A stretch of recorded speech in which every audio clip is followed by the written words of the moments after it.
दोस्तों, स्वागत है आप सभी का कर्मभूमि में। और आज है यूनिट 10 की थर्ड क्लास। हम भील जनजाति पढ़ रहे थे, तो हमने उसमें काफ़ी सारी चीज़ें पहले से पढ़ ली थी। और मैंने आप लोगों को बोला था कि भील जनजाति जो है वो 2 से 3 वीडियो में कंप्लीट हो जाएगी। तो देखिए यहाँ पे मैंने लिख दिया भील जनजाति क्लास थर्ड, ताकि सबको पता रहे, है ना। अब देखिए यहाँ पे मैंने पहले से कुछ चीज़ें लिख दी हैं, तो पहले तो हम उनको देखेंगे, उसके बाद में हम जो है नेक्स्ट पढ़ेंगे। तो यहाँ पे देखिए भील जनजाति में जो है वो गुदना जो है वो लोकप्रिय है। जो महिलाएं हैं जो गुदना करवाती हैं और जो करती हैं, तो उनको क्या बोला जाता है, वो नाम अब इम्पोर्टेंट है। पहले जनजातियां जो थी वो इतना डिटेल में नहीं आती थी, पर अब अलग से वीडियो, अलग से यूनिट बना दी गई है, इसलिए हमको और ज्यादा डिटेल में पढ़ना पड़ रहा है। तो देखिए यहाँ पे मैंने लिखा है गुदना। तो गुदना को जो है भील जनजाति में गोदावनी भी कहा जाता है। तो आपको याद रखना है गोदावनी। उसके बाद में गोदारिन। तो आपको याद रखना है कि गुदना जो महिलाएं बनाती हैं उनको बोला जाता है गोदारिन, ना कि बनवाती हैं। तो इस चीज में आपको डिफरेंट याद रखना है कि गोदारिन जो है वो गोदने वाली महिला को कहा जाता है और गुदना जो है वो गोदावनी कहा जाता है उसे, ठीक है। उसके बाद में देखिए यहाँ पे लिखा हुआ है पर्व। तो हमको पढ़ने हैं पर्व। भील जनजाति में कौन कौन से त्योहार मनाए जाते हैं। आप लोग पहले से जानते होंगे कि भील जनजाति के कुछ त्योहार जो है वो आप लोगों ने पहले से सुने होंगे, जैसे कि भगोरिया हुआ। तो भगोरिया जो पर्व है उसके अंतर्गत ही 3 जो है पर्व मनाए जाते हैं: भगोरिया, गुलालिया, गोल गधेड़ो और उजाड़िया। इसमें ये जो पर्व है ये गुलालिया, गोल गधेड़ो और उजाड़िया और भगोरिया, ये 4 नाम जो है आपको पहले से पता होंगे, क्योंकि आपने इनको पहले से पढ़ा होगा। अब उसके बाद में जो बाकी के 4 नाम है उनको हमको याद रखना है, इसलिए हम उनको देखते हैं अच्छे से। देखिए यहाँ पे लिखा है गल, नवनी, इंदल और दोहा। ये 4 नाम जो है ये पर्व है भील जनजाति के। नए ऐड हुए, नया कंटेंट हमको थोड़ा पढ़ना पड़ेगा डिटेल में, इसलिए आपको ये याद रखना है। तो देखिए गल, नवनी, इंदल और दोहा, ये 4 नाम जो है आपको एक्स्ट्रा में याद रखने हैं। गल, नवनी, इंदल और दोहा। गल, इंदल, दोहा और नवनी, ठीक है। उसके बाद में देखिए भील जनजाति में कुछ देवी देवताओं की पूजा भी की जाती थी। तो कौन कौन से देवी देवताओं को, उनके क्या नाम होते थे और क्या उनका महत्व होता था, वो भी हमको देखना है। तो देखिए यहाँ पे लिखा है देवी देवता। राजपंथा, ये इनके देवता का नाम है, जो कि सबसे महत्वपूर्ण देवता माने जाते हैं, राजपंथा, ठीक है। उसके बाद में यहाँ पे लिखा है कुहाजा देव। कुहाजा देव जो है वो संपन्नता के देव है और इनको पशुओं का देवता भी कहा जाता है, पशु रक्षक इनको माना जाता है। तो देखिए आपको ये 2 नाम राजपंथा, कुहाजा देव आपको याद रखना है। उसके बाद में यहाँ पे देखिए काफी सारे नाम मैंने लिखे हुए हैं। एक भगवान शंकर और चूरन माता, होवन माता, बापदेव और गलदेव। देखिए गलदेव एक इनके देवता भी है और गल नाम का इनमें एक पर्व भी मनाया जाता है, जो कि हमने अभी पढ़ा। देखिए ये पढ़ा, ठीक है। तो आपको नाम याद रखना है: गलदेव, बापदेव, होवन देव, चोरन देव और भगवान शंकर। तो पढ़ लिए 2 चीजें, एक है पर्व त्योहार हमने पढ़ लिए और दूसरा हमने पढ़ लिए देवी देवता भील जनजाति के। दोनों ही चीजें इंपॉर्टेंट है, एग्जाम में दोनों ही पॉइंट से पॉइंट जो है प्रश्न बन सकता है। अब हमको देखना है नेक्स्ट, तो मैं इसको हटा देती हूँ, उसके बाद में हम देखते हैं नेक्स्ट। देखिए मैं आपको एक बात बता दूं कि ये जो वर्ड्स है ये हमने पहले कभी सुने नहीं है, इसलिए ये पहली बार में याद नहीं होंगे। आपको इनको 2 से 3 बार रिवाइज करना पड़ेगा, तब ये आपको याद होंगे, अच्छे से याद हो जाएंगे। कोई भी चीज इतनी कठिन नहीं होती है, आपको 3 से 4 बार रिवाइज करने की, देखने की उनको और पढ़ने की जरूरत होती है बस। तो आप जब पढ़ लेंगे तो आपको इनमें कोई भी कठिनाई नजर नहीं आएगी। बस ये नए शब्द है, इसलिए पहली बार में थोड़े से कठिन लग रहे हैं। जनजातियों के बारे में यूनिट जोड़ी गई है, क्योंकि ये पढ़ना और जनजातियों के बारे में जानकारी होना जरूरी है। इस वजह से आयोग ने इस यूनिट को एक अलग यूनिट बना के जनजातियों को जोड़ा है, ताकि हम इसको एकदम डिटेल में, हमें जनजातियों के बारे में पता हो, इस वजह से ये जोड़ा गया है। उसके बाद में देखिए हमको पढ़ने हैं नृत्य और गान। देखिए भील जनजाति में कौन कौन से नृत्य होते हैं और कौन कौन से गान होते हैं, आप लोग साथ साथ में नोट भी करते जाइएगा, ताकि आप लोगों को याद हो जाए। आप शॉर्ट नोट्स भी बना सकते हो। तो देखिए नृत्य और गान हमको पढ़ने हैं। तो सबसे पहले देखिए डोहिया। डोहिया जो है ये देखना है हमको। उसके बाद में है गहर, मैं आपको साथ में याद भी कराऊंगी, तो आप ये बिल्कुल भी ना सोचें कि हम जो पढ़ रहे हैं वो कैसे याद होगा। गर्भी और हथमना, ठीक है। पहले देखिए, कोई भी चीज को पढ़ने का जो तरीका होता है ना, वो ऐसे होता है कि अगर 5 नाम दिए तो हमको सबसे पहले ये देखना है कि हमें उसमें से कौन सा पता है। तो हमको कौन सा पता है, आपको कौन सा पता है भील जनजाति में, तो आप लोग कमेंट में बताइएगा कि आप इसे पढ़ने से पहले कितने गान नृत्य जानते थे भील जनजाति के। देखिए, हथमना जो है ये इम्पोर्टेंट है और शायद आप लोगों ने इसे पहले पढ़ा होगा, और ये जो नाम है ये आपको एक बार में याद हो जाएगा। उसके बाद में देखिए यहाँ पे ढोइया और डोहो, ये दोनों नाम जो है सिमिलर है, इसलिए आपको इनको एक साथ याद रखना है। गर्भी में याद रखने जैसा कुछ है नहीं, ये नाम आपका पहले सुना हुआ है। और एक आपको याद रखना है गैर, ठीक है। तो ये नाम हो गए आपके 5, तो ये आपको याद रखने हैं। याद रखने का मैंने आपको तरीका बता दिया है। सबसे पहले आप देखोगे कि हथमना आपको पता है, 2 नाम सेम मिल रहा है, ढोइया और डोहो, तो आपने साथ में याद रख लिए। गर्भी आपको याद रखने की जरूरत नहीं थी, और एक गहर एंड का जो है वो इम्पोर्टेंट है क्योंकि ये अलग है और अलग चीजों पे आपको विशेष ध्यान देते हुए चलना है, तो इसलिए आपने याद रख लिया गहर। अब वो याद हो गया आपको। अब उसके बाद में देखिए हम देखते हैं विवाह वाले नृत्य कौन से होते हैं, जो कि विवाह के अवसर पर किए जाते हैं, तो उनको हमको अलग से देखना है। और ऐसा भी नृत्य का नाम देके भी पूछा जा सकता है कि ये जो नृत्य है ये कौन सा नृत्य है, तो आपको पता होना चाहिए कि ये विवाह नृत्य है। तो विवाह नृत्य देखिए आप लोग, एक है फरकनी साला। देखिए अजीब अजीब से नाम है, 2-3 बार पढ़ने पे याद हो जाते हैं, पर देखिए कोई दूसरा ऑप्शन नहीं है। आयोग ने यूनिट जोड़ी है तो आपको पढ़ना ही पड़ेगा, आपको इन्फॉर्मेशन लेनी ही पड़ेगी, तो इसलिए आपको कुछ ना करते हुए 2 से 3 बार इसको पढ़ना है। आप चाहते हो तो वीडियो को 2 बार देख लो, अगर आपको लग रहा है कि आपको एक बार में याद नहीं हो रहा है, नोट कर लो, उनका रिवीजन कर लो। और है पुरुष डांगशाला, जो सिमिलर है वो मैं साथ में लिख रही हूँ ताकि याद रखने में इजी हो जाए, ठीक है। उसके बाद में देखिए एक है लतमारशाला। कैसे कैसे नाम है बताओ, इसमें क्या लात मारी जाती है, इसका नाम है लतमारशाला। अगर आप में से कोई भी स्टूडेंट जो है वो भील जनजाति का है, तो मैं चाहती हूँ कि वो इन जो नृत्य है इनका मतलब कमेंट बॉक्स में जरूर बताएं। उसके बाद में देखिए यहाँ पे एक और है पख्यो, घोर और लोहिरी। ये छोटे छोटे नाम है इसलिए हम इनको नीचे लिख रहे हैं, पख्यो, घोर और लोहिरी, है ना।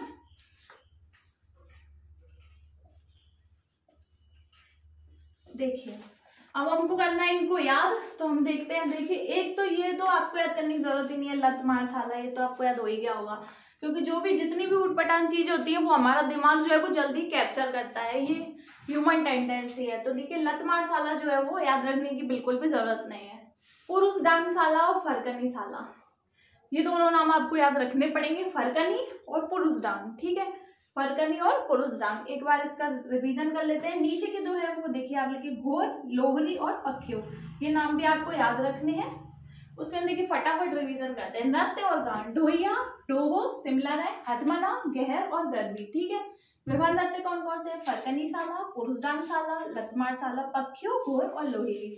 मैं उम्मीद करती हूँ कि आपको ये याद हो गए होंगे, क्योंकि मैं इतनी बार बोल देती हूँ कि आपको याद हो भी जाना चाहिए। अगर आप लोग इसका स्क्रीनशॉट लिखना चाहते हो और साथ में नहीं लिख पा रहे हो तो एक बार आप स्क्रीनशॉट ले लो इसका।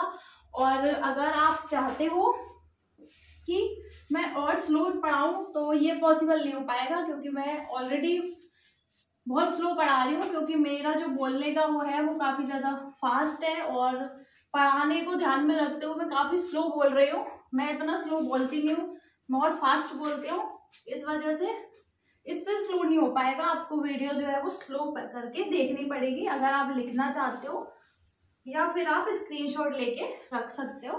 तो आइए हम और देखते हैं आगे जिसमें और क्या क्या है, ठीक है।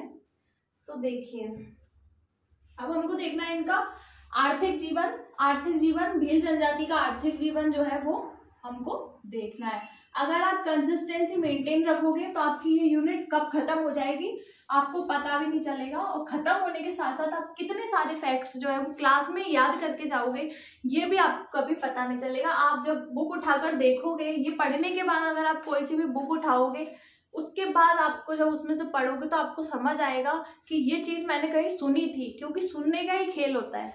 आपने अगर सुनी है तो आपको याद हो जाती है वो चीज जल्दी। ठीक है, देखिए ये जो भील जनजाति है ये स्थानांतरित कृषि करते थे, स्थानांतरित कृषि करते थे, और इनकी कृषि का एक नाम भी था। हर जनजाति की कृषियों के नाम दिए हैं जिन्हें हमें देखना है। तो इनकी कृषि का नाम था चिमाता। याद ही रखना, एकदम रट लेना है चिमाता को, काफी बार पूछा जाता है। इसका नाम एक और भी है, वो भी आपको याद रखना है, दहा दिया। दहा दिया, दोनों नाम आपको याद रखने हैं। उसके बाद में देखिए एक और नाम है हलमा, नया नाम है आप लोगों के लिए, ध्यान से सुनो। हलमा, हलमा क्या है? हलमा ये है, आपसे पूछा जा सकता है ऑब्जेक्टिव फॉर्म में कि हलमा क्या है। तो हलमा क्या है? जो कृषि की जाती है भील जनजाति में उसमें एक दूसरे की मदद की जाती है, तो उस मदद करने की पद्धति को जो है हलमा कहा गया है। तो आपको याद रखना है एक दूसरे का सहयोग करना, कृषि में, कृषि कार्यों में एक दूसरे का सहयोग करना क्या कहलाता है? हलमा कहलाता है। तो ये चीज आपको याद रखनी है। ठीक है, तो देखिए आपने ये पढ़ लिया चिमाता और ये पढ़ लिया हलमा। उसके बाद में देखिए एक और चीज देखनी है हमको, पुंजाधरी। जो भील जनजाति है वो पुंजाधरी बनाती है। अपन इनका आर्थिक जीवन पढ़ रहे हैं तो अपन को ये भी पढ़ना है कि इनके आय के स्रोत क्या हो सकते हैं। तो ये पुंजाधरी जो है बनाकर भी अपना जीवन यापन करते हैं, तो आपको याद रखना है।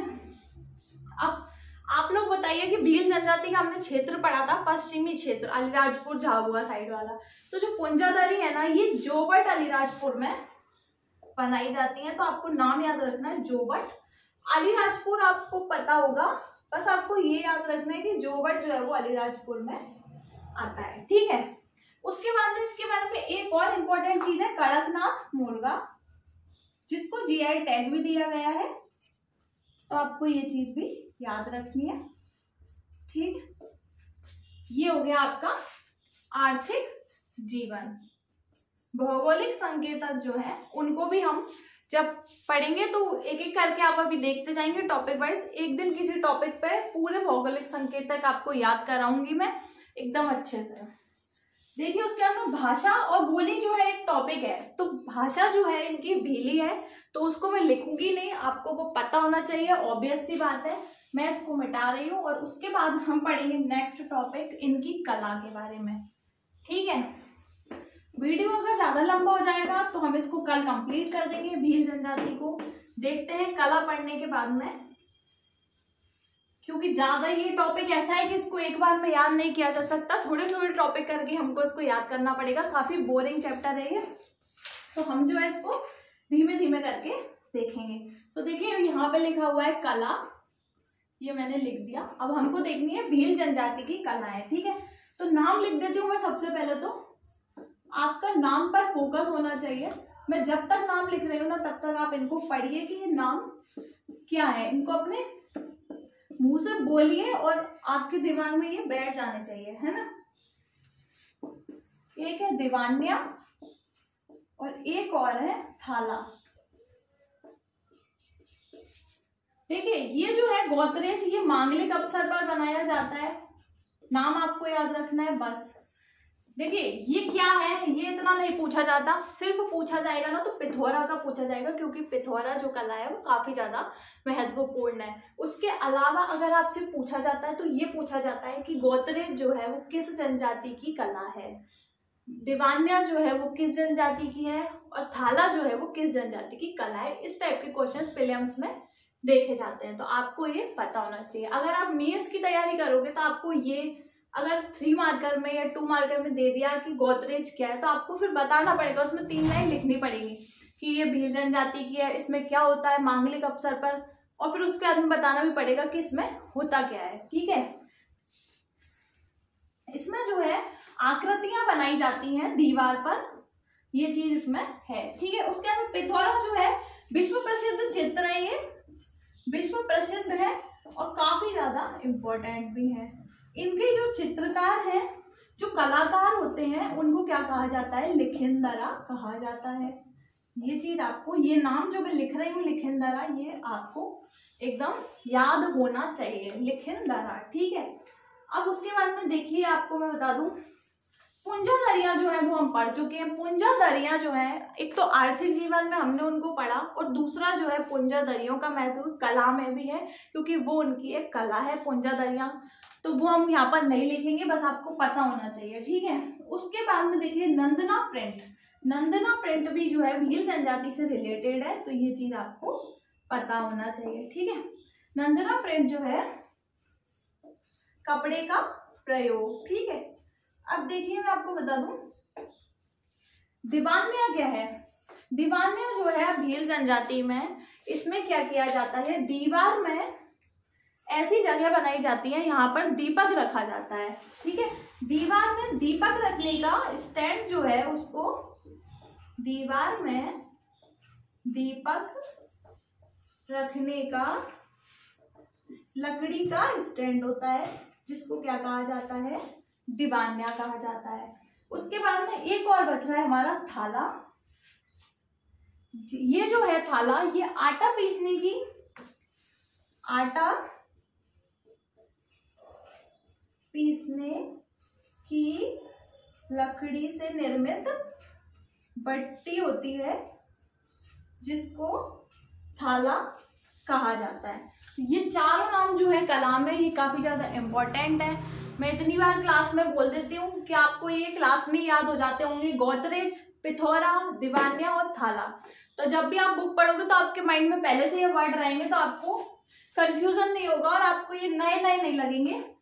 तो आपको क्या है, इनको एक बार किसी भी बुक से, किसी भी सोर्स से पढ़ना भी है, और अगर आप इसके स्क्रीनशॉट ले रहे हो तो आप खुद के नोट्स भी बना सकते हो। वैसे मैं इतना स्लो बोलती हूँ कि आप लिख भी सकते हो साथ साथ में। देखिए उसके बाद यहाँ पर हमारे बच रहे हैं 3 टॉपिक हमारे बच रहे हैं, और उसके बाद में साथ ही जो अन्य तथ्य हैं जो कि इम्पोर्टेंट है भील जनजाति से रिलेटेड, वो भी हैं। तो कल की जो वीडियो होगी भील जनजाति की, उसमें 2 से 3 टॉपिक जो है इसके बचे हुए हैं, और इम्पोर्टेंट तथ्य जो भी भील जनजाति से रिलेटेड होंगे वो भी हम इसी वीडियो में देख के भील जनजाति को कल कंप्लीट कर लेंगे। उसके बाद हम स्टार्ट करेंगे गौंड जनजाति। आप लोगों को वीडियो पसंद आया हो तो लाइक कर लीजिएगा, चैनल को सब्सक्राइब कर लीजिएगा। मिलते हैं नेक्स्ट वीडियो में।